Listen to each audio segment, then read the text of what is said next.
This is Sripriya. Welcome to Sripriya's Kitchen. இன்னைக்கு நம்ம பார்க்க போகிறது ரெஸ்டாரண்ட் ஸ்டைல் மட்டர் பன்னீர். இந்த ரெசிபி வந்து ரொம்ப ஈஸி, ஹெல்த்தியான ஆப்ஷனும் கூட. குழந்தைங்க பெரியவங்க எல்லாருக்கும் ரொம்ப பிடிச்ச ஒரு டிஷ் இது. வாங்க எப்படி செய்கிறதுன்னு பார்க்கலாம். கடாயில் சன்ஃப்ளவர் ஆயில் விட்டுருக்கேன், ஒரே ஒரு ஏலக்காய் போட்டிருக்கேன். இப்போ வந்து வெட்டி வச்ச வெங்காயம், வெட்டி வச்ச இஞ்சி, 2 பல்லு பூண்டு, 2 பச்சை மிளகாய் அரிஞ்சு வச்சுருக்கேன். இதை போட்டு நம்ம ஒரு சிட்டிகை உப்பு போட்டு பச்சை வாசனை போகிற வரைக்கும் நம்ம வதக்கணும்.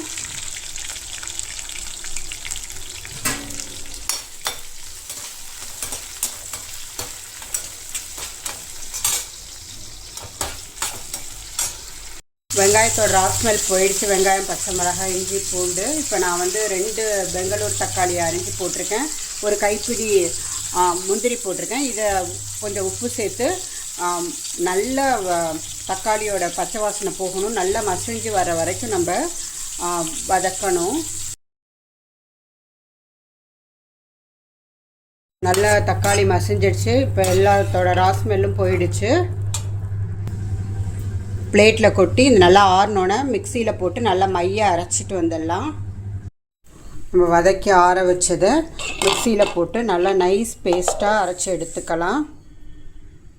ஒரு கடாயில் சன்ஃப்ளவர் ஆயில் விட்டுருக்கேன், 2 கிராம்பு, கொஞ்சம் பட்டை, ஒரு பிரிஞ்சி இலை போட்டிருக்கேன். இப்போ வந்து நம்ம இந்த அரைச்ச விழுதை வந்து நம்ம இதில் போட்டு நல்லா பச்சை வாசனை போகிற வரைக்கும் நம்ம ஃப்ரை பண்ணி எடுக்கணும். ஆயிலில் நான் நம்ம கரம் மசாலா தாளிச்சிட்டேன். நான் ஸ்டவ்வை ஆஃப் பண்ணி தான் வச்சுருக்கேன். அதுக்கப்புறம் இப்போ அரைச்ச விழுது சேர்த்துட்டு நான் 1/2 ஸ்பூன் மஞ்சள் தூள், மிளகாய்த்தூள், தனியாத்தூள் பவுடர் வச்சுருக்கேன். அதை நான் போட்டிருக்கேன். நீங்கள் தனித்தனியாக அரைச்சிங்கன்னா தனித்தனியாக சேர்த்துக்கணும்.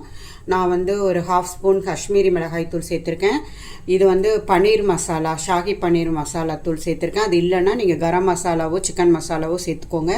1 ஸ்பூன் நான் வந்து 1 டீஸ்பூன் நான் சுகர் ஆட் பண்ணியிருக்கேன்.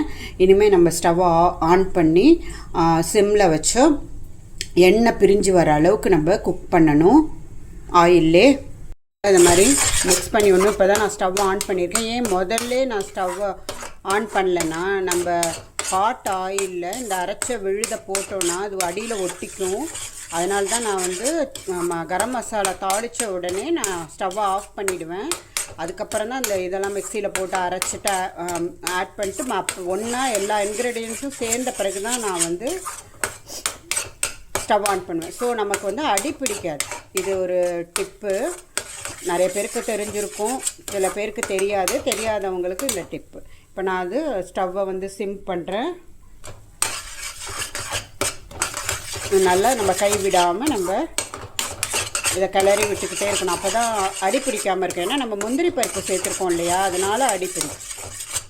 நம்ம விட்டுட்டோன்னா அது டேஸ்ட்டு மாறிடும்.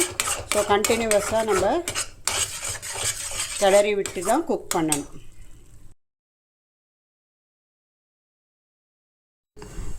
அந்த பேஸ்ட் நல்லா குக் ஆகிடுச்சு. நான் போட்ட ஆயிலெலாம் பிரிஞ்சு வந்துடுச்சு. நான் அந்த ஸ்டேஜில் என்ன பண்ணுவேன்னா, இந்த எக்ஸஸ் ஆயிலெலாம் எடுத்துருவேன். ஸோ நமக்கு வந்து கொஞ்சம் ஹெல்த்தியாக நமக்கு கிடைக்கும். இல்லாட்டி இவ்வளோ ஆயிலெலாம் நம்ம சாப்பிடக்கூடாது, குழந்தைங்களுக்கும் கொடுக்கக்கூடாது. இதை நான் வந்து அழகாக ஒரு ஸ்பூன் போட்டு வடித்து எடுத்துடுவேன்.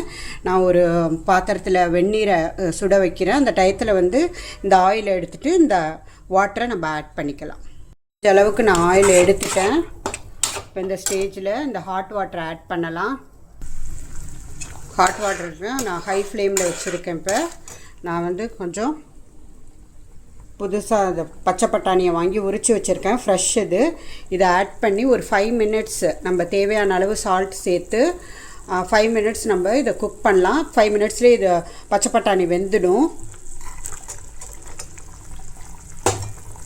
நான்ஸ்டிக் பேனில் பட்டர் அப்ளை பண்ணி நான் பெருசாகவே சின்ன சின்ன துண்டுகளாக பண்ணாமல் அது ரொம்ப வேலை கொடுக்குதுன்னு நான் வந்து இந்த மாதிரி அந்த பாரே அப்படியே போட்டுருவேன்.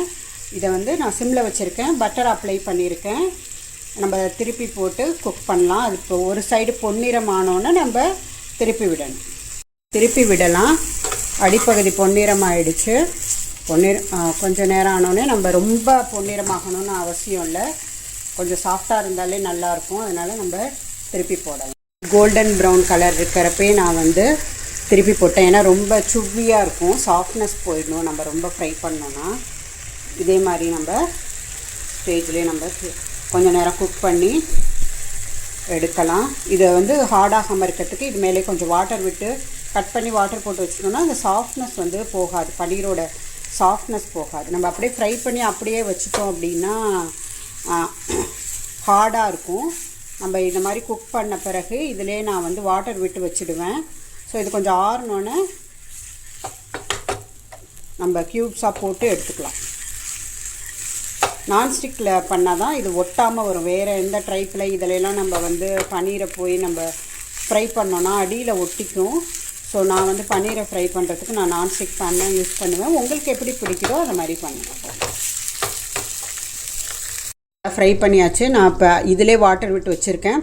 இப்போ ஒரு பிளேட்டில் எடுத்து வச்சு நம்ம இதை மாதிரி எவ்வளோ உங்களுக்கு தேவையோ அந்த மாதிரி பீசஸ் பண்ணி வச்சுக்கலாம். இப்போ பன்னீர் ரெடி. நம்ம போட்ட பச்சை பட்டாணி ஃபுல்லாக வெந்துடுச்சு. உப்பு காரம் எல்லாமே முதல்ல செக் பண்ணியாச்சு, எல்லாமே கரெக்டாக இருக்குது. இது மாதிரி வாட்டரியாக இருக்கக்கூடாது, இந்த மாதிரி கன்சிஸ்டன்சி இருக்கணும். இன்னும் நம்ம பன்னீர் போட்டு குக் பண்ணுறப்ப இன்னும் திக் கன்சிஸ்டன்சி வரும், செமி கிரேவி கன்சிஸ்டன்சி. இந்த ஸ்டேஜில் கட் பண்ணி வச்சுருக்க க்யூப்ஸாக வச்சுருக்க பன்னீரை நம்ம ஆட் பண்ணலாம். இந்த ஸ்டேஜில் நான் வந்து ஒரு 1/2 ஸ்பூன் வந்து ஜீரகத்தூள் போட்டிருக்கேன், 1/2 ஸ்பூன் கரம் மசாலா தூள் போட்டிருக்கேன். இந்த ஸ்டேஜில் நம்ம சால்ட்டு எல்லாம் செக் பண்ணிக்கணும்.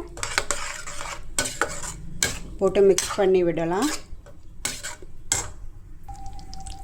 கசூரி மேத்தி ஆட் பண்ணியிருக்கேன். இதை நல்லா கலந்து விட்டு சிம்மில் வச்சு ஒரு 5 மினிட்ஸ் குக் பண்ணலாம். ரொம்ப நம்ம கிளறக்கூடாது, பன்னீர் உடஞ்சிடும். நான் போட்ட ஆயிலெலாம் கொஞ்சம் லைட்டாக மேலே வந்துடுச்சு. ஏன்னா நம்ம ஆயிலெலாம் நம்ம எடுத்துட்டோம் நிறையா. ஸோ இருக்கிற ஆயில் குக் ஆகிடுச்சு இப்போ கிரேவி நல்லா. இப்போ நான் வந்து இதில் ஒரு ட்விஸ்ட் என்னென்னா, ஒரு 1/2 டேபிள் ஸ்பூன் வந்து கெச்சப் ஆட் பண்ணியிருக்கேன், டொமேட்டோ கெச்சப். 1/2 கப்பு நான் ஃப்ரெஷ் க்ரீம் ஆட் பண்ணியிருக்கேன். கொஞ்சம் கொத்தமல்லி, 1 ஸ்பூன் வந்து நான் சாட் மசாலா பவுடர் ஆட் பண்ணியிருக்கேன். இதை போட்டு நம்ம ஒரு தடவை நல்லா மிக்ஸ் பண்ணி 1 மினிட் குக் பண்ணலாம். நல்லா மிக்ஸ் பண்ணி விட்டாச்சு. இந்த ஸ்டேஜில் நம்ம எல்லாமே செக் பண்ணிக்கலாம். டேஸ்டியான மட்டர் பன்னீர், பட்டாணி பன்னீர் குருமா ரெடியாக இருக்குது. சப்பாத்தி, புலாவ், ஃப்ரைட் ரைஸ், ருமாலி ரொட்டி, நான் எல்லாத்துக்கும் நல்லா போகும். குழந்தைங்களுக்கு ரொம்ப பிடிக்கும். இதெல்லாம் நம்ம ஹோட்டலில் வாங்கினோன்னா எந்த அளவு அவங்க ஹைஜீனிக்காக தயாரிக்கிறாங்கன்னு தெரியாது. ஸோ நம்மளே வீட்டில் கொஞ்சம் டைம் ஸ்பெண்ட் பண்ணி கொடுத்தோம் அப்படின்னா அவங்க சந்தோஷமாக சாப்பிடுவாங்க. சின்னவங்க மட்டும் இல்லை, பெரியவங்களுக்கும் இந்த பன்னீர் மசாலா ரொம்ப பிடிக்கும். ட்ரை பண்ணி பாருங்கள். இந்த சீசனில் வந்து பச்சை பட்டாணி கிடைக்கிது, ரொம்ப நல்லது உடம்புக்கு. ஸோ இதை வாங்கி நம்ம பன்னீரோடு மிக்ஸ் பண்ணி கொடுக்குறப்ப அவங்களுக்கு ஒரு வெஜிடபிளும் அவங்களுக்கு சேரும். இதை நம்ம ஒரு சர்விங் பவுலுக்கு ட்ரான்ஸ்ஃபர் பண்ணலாம். நான் வந்து ஒரு பவுலுக்கு ட்ரான்ஸ்ஃபர் பண்ணிட்டு ஒரு டாலப் பட்டர் விட்டுருக்கேன், கொஞ்சம் ஃப்ரெஷ் க்ரீம் போட்டிருக்கேன். இதை வந்து மட்டர் பன்னீர் மசாலா ரெடி. இது வந்து ரெஸ்டாரண்ட் ஸ்டைலில் டேஸ்ட் எக்ஸலண்ட்டாக இருக்கும். நம்ம ஆயிலெலாம் எடுத்துட்டு நம்ம நல்லா இந்த மாதிரி ஹெல்த்தியாக குக் பண்ணி கொடுக்கலாம், டேஸ்டியாகவும் கொடுக்கலாம். இந்த ரெசிபி உங்களுக்கு பிடிச்சிருந்துச்சுன்னா லைக் பண்ணுங்கள், ஷேர் பண்ணுங்கள் அண்ட் சப்ஸ்கிரைப் பண்ணுங்கள். நன்றி, வணக்கம்.